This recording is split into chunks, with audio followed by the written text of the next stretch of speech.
have. And for those who's watching right now, go ahead and like the video if you feel that, if you want to.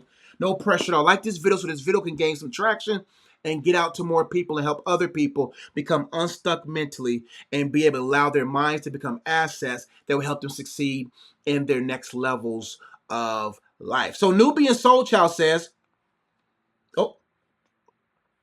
she says, hey coach, how can I focus on my job if I'm starting to feel like I'm attracted to a person who is a frequent customer?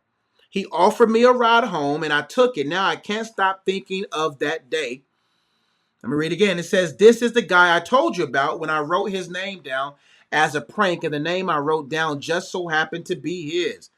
Let me see if there's anything else. Good. Let me read your first one again so I can get clarity of thought.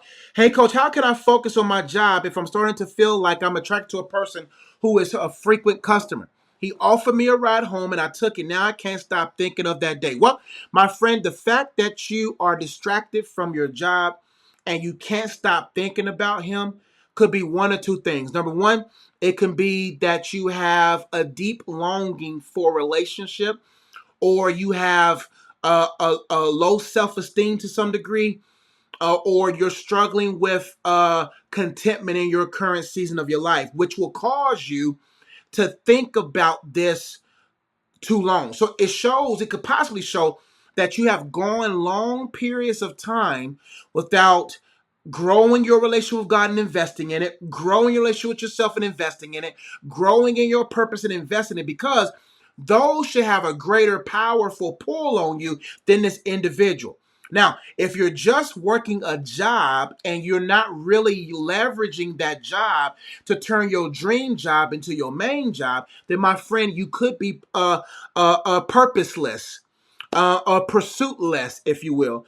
And so now you have to gauge and look at yourself and ask yourself, before I met this guy, was I in pursuit of something?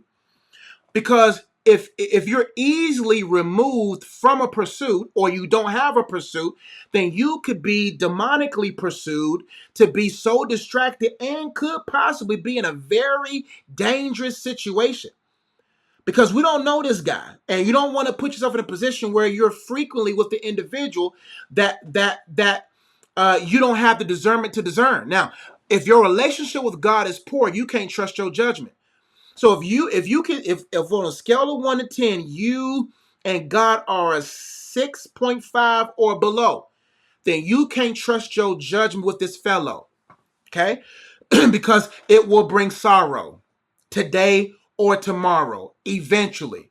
So you got to begin to assess, hey, if my relationship with God is not solid, then my judgment is going to be poor. If I'm not in pursuit of purpose, if I'm not in pursuit of God, number one, or in pursuit of myself, or in pursuit of my purpose, and I'm this easily removed, then my friend, you're set up to fall into a trap. Because if you can't get your mind off of them, then your mind wasn't minding your business, therefore minding the goal of your business. And my friend, you're now could be set up to be distracted. Hope to help. So what I would do is, I will begin to say, hey, no more rides home. This is just my advice. No more rides home. Tonight, I will do a thorough assessment about yourself and really take this to heart and say, you know what, God, I am not content. I am not where I need to be. I have nothing to put my hands to pursue. Because if this guy can easily get you into this thought process, that means your mind hasn't been invested in thinking in things that are important, that's going to really bring things in to the ports of your life, helping you to succeed. Hope to help, family.